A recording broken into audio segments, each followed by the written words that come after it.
देख लेते हैं, फिर अपने पैनलिस्ट के पास जाएंगे।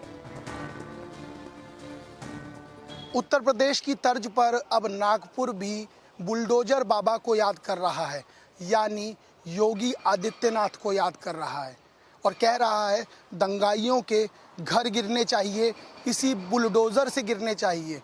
हो भी क्यों ना, जिनके घर टूटे हैं, पत्थरबाजी हुई है, दर्द दिया गया है, उस दर्द का निवारण इस बुलडोज़र से मांगने की तैयारी की जा रही है। और एक बात साफ है कि कहीं ना कहीं अब जो मौजूदा स्थिति है, उस स्थिति में इस बुलडोज़र को नागपुर वासी मांग रहे हैं।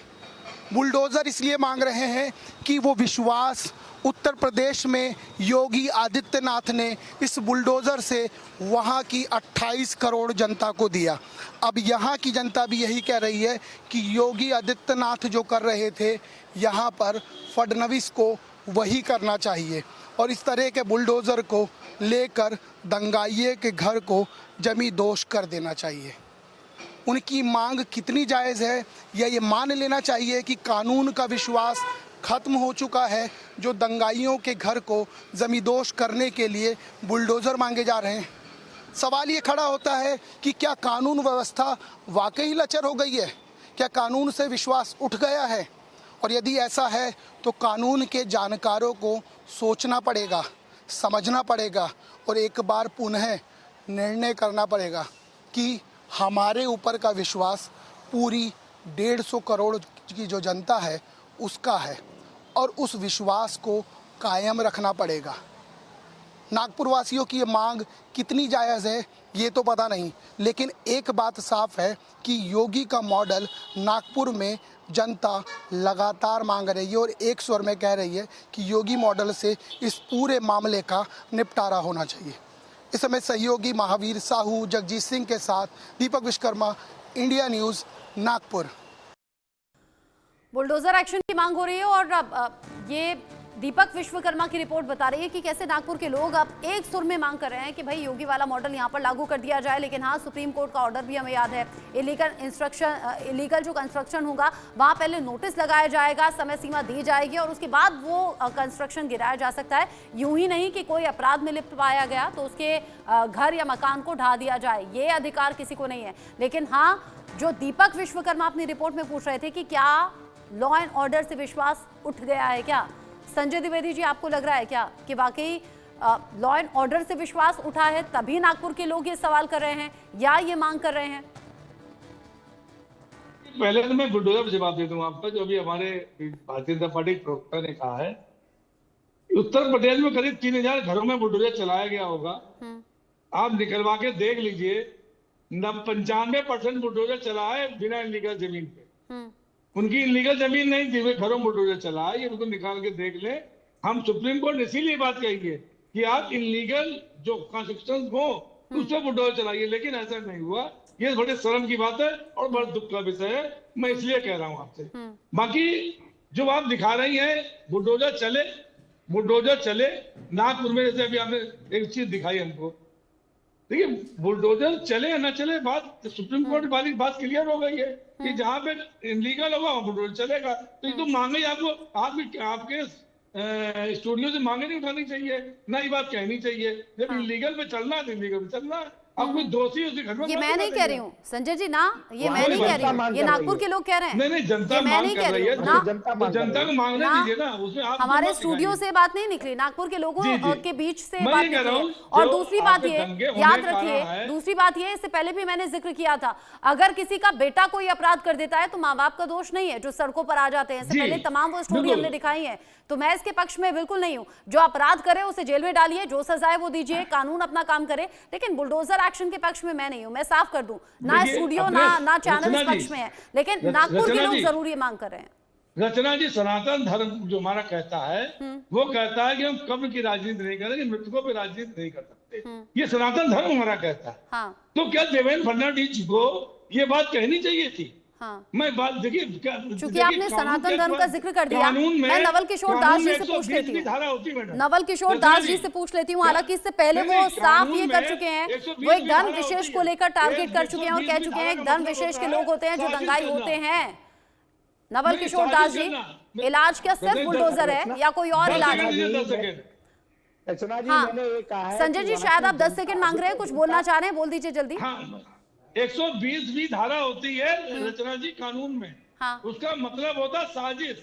हाँ, तो क्या विश्व हिंदू परिषद और बजरंग दल द्वारा वहाँ पे साजिश नहीं की गई? हाँ, इस तरह की जो बात की जा रही है, ठीक और है। जो हरा कपड़ा है और जो बात हुई है वो सोशल मीडिया पे है, ये कोई देखने वाली बात। हाँ, मैं दंगा को, लेकिन फिर वही वाली बात है ना, लेकिन फिर संजय द्विवेदी जी वही बात है ना कि हिंदू धर्म से जुड़े हुए भी कई धार्मिक ग्रंथ ऐसे हैं और जिन्हें जला दिया गया या जिनके साथ गलत किया गया, तो ऐसी घटनाओं को लेकर अगर एक्शन होने लगे तो कहां तक मेरी होंगे? बात अधूरी रह जाएगी। मैं ये बिल्कुल नहीं कह रहा हूँ दंगे होने चाहिए, दंगाई जो भी हो, जिस जाति के हो, जिस धर्म के हो, उन पे कड़ी कार्रवाई होनी चाहिए। हाँ, लेकिन जो माहौल बनाया गया महाराष्ट्र में, क्योंकि आर्थिक स्थिति देखिए, अपराध बढ़ गए थे, इन्होंने लाडली बहना योजना में पैसा देना था, पैसा नहीं है। इनको देना था, सिर्फ भोजन थाली देनी थी, वो नहीं इनके पास है।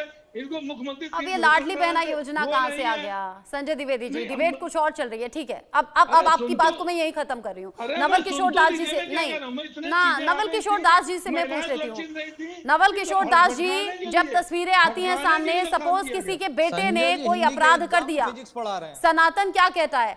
मैं नवल किशोर दास जी से बात कर रही हूँ। कौशल कांत जी, एक सेकंड आप शांत रहिए। संजय जी आप भी शांत रहिए। नवल किशोर दास जी, अगर किसी के बेटे ने कोई अपराध कर दिया तो माता पिता या बाकी घर के मेंबर्स की क्या गलती होती है जो वो सड़क पर आ जाते हैं? इससे पहले जब बुलडोजर का एक्शन हुआ है हमने ये देखा है। आप सही मानते हैं इसे?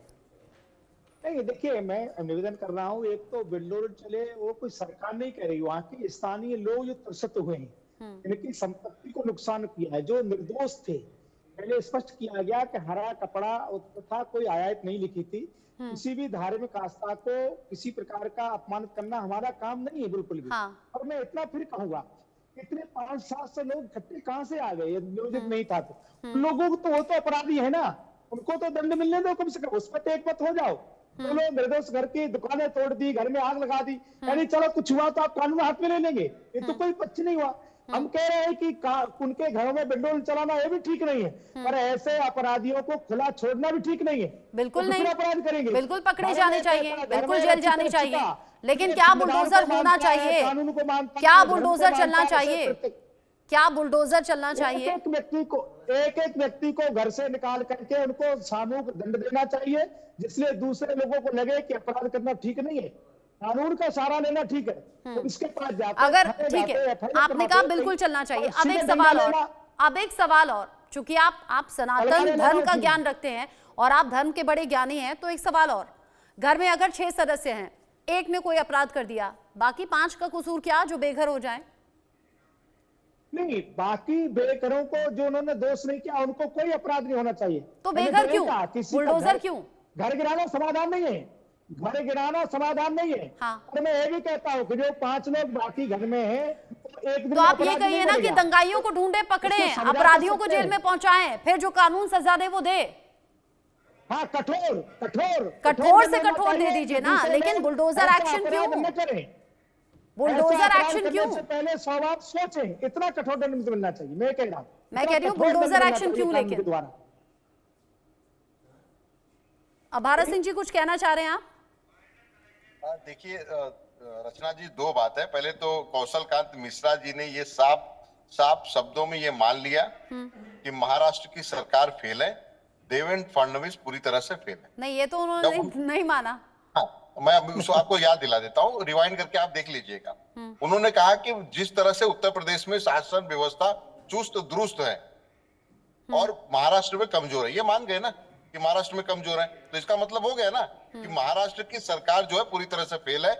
इनके पार्टी के ही मुख्यमंत्री हैं देवेंद्र फडणवीस, वो पूरी तरह से फेल हो गए हैं। दूसरा, देखिए दूसरी चीज, कब्र को लेके जिस तरह से देवेंद्र फडणवीस से लेके शिंदे से लेके हर लोग उखाड़ के फेंक देंगे, हम जाएंगे उखाड़ के फेंक देंगे, जब तक ये दंगा नहीं हुआ तब तक उखाड़ के फेंकते थे। और अभी उसी कब्र को जो है ये सुरक्षा भी दी है, कल जो है सुरक्षा भी कर रहे हैं। यानी कि दंगा भड़कवाना और दंगा किस तरह से हो, हिंदू मुसलमान में विवाद किस तरह से हो, किस तरह से महाराष्ट्र जले, ये पूरी तरह से सरकार जिम्मेदार है, ये कोई और जिम्मेदार नहीं है। इसमें कौशल मिश्रा भी नहीं है, ना इसमें जो है तिवारी जी है, ना इसमें महामंडलेश्वर दास है। सरकार पूरी तरह से फेल है। और जिस तरह से कब्र को कौन बोला भैया, आपको लगता है उखाड़ के फेंकने के लिए, फेंक दो ना। विधानसभा से लेके, सड़क से लेके विधानसभा तक आपने हो हंगामा किया। जब तक ये दंगा नहीं हुआ, जब तक इतने जो है नुकसान नहीं हुआ, तब तक आप लोग कुछ नहीं कर रहे थे। और आज आपने उसको सुरक्षा कैसे दे दी भाई? सवाल तो ये भी उठता है ना, एक तरफ आप चिल्लाते हो, दूसरी तरफ सुरक्षा देते हो। आपने अपनी सहूलियत के हिसाब से मान लिया कि देवेंद्र फडणवीस कमजोर मुख्यमंत्री हैं, और ये बीजेपी के प्रवक्ता ने भी कहा है, लेकिन मुझे ऐसा कुछ साउंड सुनाई नहीं दिया, मुझे कुछ ऐसा एहसास नहीं। हाँ, उन्होंने ये जरूर कहा था, उन्होंने आपकी बात सुनिए ना, उन्होंने आपकी बात सुनने के बाद ये जरूर कहा था कि यूपी का लॉ एंड ऑर्डर मजबूत है, ये आपने भी मान लिया। मैं कौशल कांत जी को ही मौका दे देती हूँ ना अपनी बात कहने का। कौशल जी, आप भी उठा रहे थे हाथ, आपको कुछ कहना है?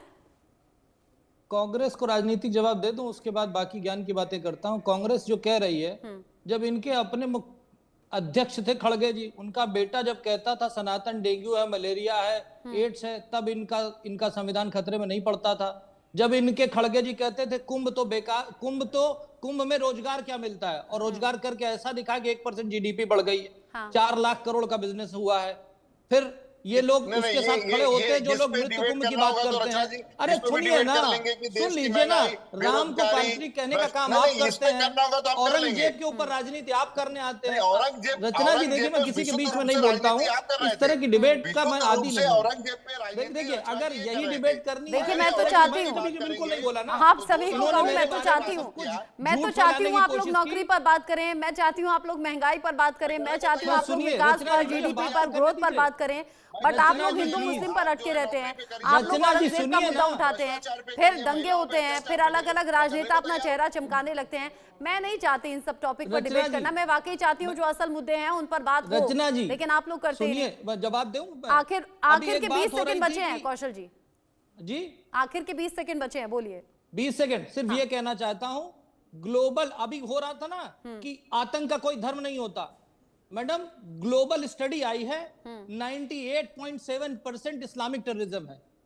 ये मैं नहीं कहता हूं, यूके की पार्लियामेंट ने डॉक्यूमेंट रखा हुआ है, मेरे पास पूरी बुकलेट है, ठीक है। इसमें यह बताया गया कि 2013 से लेकर 2024 के बीच में 56,413 लोग केवल इस्लामिक टेररिज्म में मारे गए। ठीक है, सीरिया और उसकी बात अभी मैंने नहीं की। ठीक है, मैं भी ये कहूंगी, अपने देश में, अपने राज्य में, अपने जिले में क्या हो रहा है, ये आप सभी पॉलिटिकल पार्टी और उनके नेता भी ध्यान बनाए रखिए। और नवल किशोर दास जी, चूंकि आप भी प्रवक्ता हैं अखाड़ा परिषद के, तो आप भी अपने आसपास निगाह बनाए रखिए।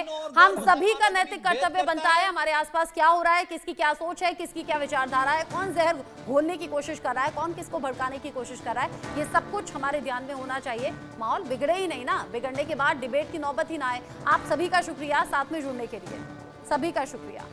आगे बढ़ेंगे, आगे बढ़ते हुए बड़ी खबर इस वक्त बहुत